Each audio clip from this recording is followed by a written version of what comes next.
নোবেলজয়ী অধ্যাপক ডক্টর মোহাম্মদ ইউনূসকে প্রধান উপদেষ্টা করে অন্তর্বর্তীকালীন সরকার গঠনের রূপরেখা দিয়েছে বৈষম্য বিরোধী ছাত্র আন্দোলন। সারা দেশে পাড়া মহল্লায় সম্প্রীতি টিম গড়ে তোলার আহ্বান জানিয়েছেন সংগঠনটির সমন্বয়করা। তাদের মতে সাম্প্রদায়িক সহিংসতা ও নাশকতা ছড়িয়ে ছাত্র জনতার অর্জনকে নস্যাৎ করতে একটি মহল চক্রান্ত চালাচ্ছে। ফ্যাসিবাদ ব্যবস্থা পুরোপুরি শেষ না হওয়া পর্যন্ত বৈষম্য বিরোধী ছাত্র আন্দোলনের সংগ্রাম চলবে বলেও জানান সমন্বয়করা। বিস্তারিত জানাচ্ছেন একরামুল হক সায়েম। শিক্ষা প্রতিষ্ঠান খোলার ঘোষণা এলেও ঢাকা বিশ্ববিদ্যালয়ে দেখা যায়নি সাধারণ শিক্ষা কার্যক্রম। শিক্ষার্থীতে যারা এসেছেন তারা ক্যাম্পাসে নানাভাবে ছাত্র আন্দোলনের বিজয়ের অভিব্যক্তি প্রকাশ করছিলেন। টিএসসিতে দেখা মিলল আন্দোলনের কয়েকজন সমন্বয়ককে, বলছিলেন ছাত্র জনতার জয়ের কথা। অ্যাকচুয়ালি আমাদের যে অর্জনটা সেটা কিন্তু পুরোপুরি বাস্তবায়ন হয় নাই, কারণ আমরা চেয়েছিলাম বর্তমান যে ফ্যাসিবাদী সরকার, সেই সরকারের পতন ঘটিয়ে এই ফ্যাসিজম সিস্টেমটাকে আমরা পরিবর্তন করে আমাদের স্বাধীনতার যে প্রকৃত স্বাদ যেটা বৈষম্য বিরোধী এবং আপনাদের সাম্য মানবিক মর্যাদার যে প্রতিষ্ঠাটা এবং বিচার বিভাগের যে স্বাধীনতা সেইটা প্রতিষ্ঠা করা।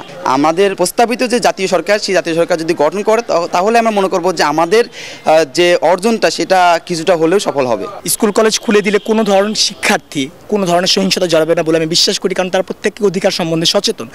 একটা জিনিস যদি একটু ভালো করে লক্ষ্য করে দেখেন, কোটা আন্দোলন যারা যুক্ত হয়েছে এবং এই ফ্যাসিস্ট সরকারকে যারা তাদের গতিচ্যুত করেছে, তারা সবাই কিন্তু তার অধিকার সম্বন্ধে সচেতন। এবং আমি ব্যক্তিগতভাবে মনে করছি কোনো অধিকার সচেতন শিক্ষার্থী কোনো ধরনের সহিংসতা জড়াতে পারে না। আন্দোলনকে ভিন্ন খাতে নিতে সংখ্যালঘুদের উপর হামলা ও রাষ্ট্রীয় সম্পদ বিনষ্ট করা হচ্ছে জানিয়ে উদ্বেগ জানান তারা। একটা গণ অভ্যুত্থান হয়েছে, সেখানে একজন ফ্যাসিস্টের যেই পতন সেটা কিন্তু আমরা নিশ্চিত করেছি, কিন্তু যে ফ্যাসিবাদী ব্যবস্থাটা রয়ে গেছে দেশে সেটা কিন্তু আমরা এখনো পুরোপুরি বিলোপ যেই ব্যাপারটা আছে সেটা কিন্তু আমরা এখনো করতে পারিনি। তার মানে যে ফ্যাসিস্টের সাথে জড়িত যারা সুবিধাভোগী ছিল তারা কিন্তু এখনো সচেষ্ট রয়েছে এবং তারা কিন্তু তৎপর রয়েছে যে কিভাবে আমাদের একটা সাম্প্রদায়িক দাঙ্গা সৃষ্টি করা যায়, যারা সংখ্যালঘু আছে তাদের প্রতি নির্যাতন করা যায়, কিংবা অন্য রাজনৈতিক মতাবলম্বী আছে তাদের প্রতি আমরা সহানুভূতিশীল না, এইরকম একটা ফ্রেমিং কিন্তু তারা করার চেষ্টা করবে, যেহেতু তারা ফ্যাসিবাদের সুবিধাভোগী ছিল। সকলের প্রতি আমার অনুরোধ থাকবে, বৈষম্য বিরোধী ছাত্র আন্দোলনের সাথে সম্পৃক্ত সকল ছাত্র জনতার প্রতি আহ্বান থাকবে যে আপনারা প্রত্যেক পাড়ায় মহল্লায় সম্প্রীতি টিম গড়ে তুলুন এবং আমাদের যে সকল হিন্দু ভাই বোনেরা আছে তাদের সম্পদ রক্ষা করুন, তাদের মন্দিরগুলো যথাযথভাবে রক্ষার দায়িত্ব নিন। আমাদের পুরো বাংলাদেশ কিন্তু এখন অরক্ষিত।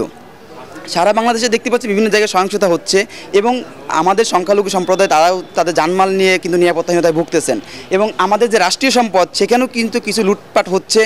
এদের সাথে আমাদের যা ছাত্রছাত্রী এবং যারা জনতা আমাদের সাথে আন্দোলন করেছে তাদের বিন্দুমাত্র কোনো সংশ্লিষ্টতা নেই এবং আমরা বলতে চাই, মানুষকে আহ্বানও করতে চাই, আপনারা সংঘবদ্ধ হন। আমাদের জানমাল এবং আমাদের যে দেশীয় সম্পদ সকল কিছু রক্ষা করার দায়িত্ব এখন আমাদের। এদিকে বৈষম্য বিরোধী ছাত্র আন্দোলনের অপর সমন্বয়ক নাহিদ ইসলাম গণমাধ্যমকে পাঠানো এক ভিডিও বার্তায় সহিংসতা প্রতিহত করতে ছাত্র সমাজের প্রতি আহ্বান জানান। আমরা যেই ফ্যাসিস্ট হাসিনার পতন ঘটিয়েছি এবং একটি নতুন বাংলাদেশের আকাঙ্ক্ষা করছি, তাকে নস্যাৎ করতে বিভিন্ন শক্তি ইতিমধ্যে তৎপর হয়েছে এবং নানা ধরনের ষড়যন্ত্র এবং পরিকল্পনা করা হচ্ছে। আমরা মুক্তিগামী ছাত্র জনতার পক্ষ থেকে স্পষ্টভাবে বলতে চাচ্ছি যে এই বাংলাদেশকে ফ্যাসিবাদী রেজিম থেকে মুক্ত করার জন্য এবং একটি নতুন বাংলাদেশ, জনগণের বাংলাদেশ প্রতিষ্ঠার জন্য সকল ধরনের ষড়যন্ত্রকে নস্যাৎ করার জন্য, প্রতিহত করার জন্য বাংলাদেশের ছাত্র জনতা কিন্তু সদা প্রস্তুত রয়েছে। আমরা দেখতে পাচ্ছি নানান জায়গায় লুটপাট, সহিংসতা এবং সাম্প্রদায়িক হামলার মতো ন্যাক্কারজনক ঘটনা ঘটছে। আমরা এর তীব্র নিন্দা জানাচ্ছি এবং আমরা মুক্তিগামী ছাত্র জনতার প্রতি আহ্বান জানাচ্ছি যে এই ধরনের ঘটনাকে প্রতিহত করার জন্য আমাদেরকে প্রস্তুত থাকতে হবে, আমাদেরকে দায়িত্ব নিতে হবে। একরামুল হক সায়েম, এটিএন বাংলা, ঢাকা।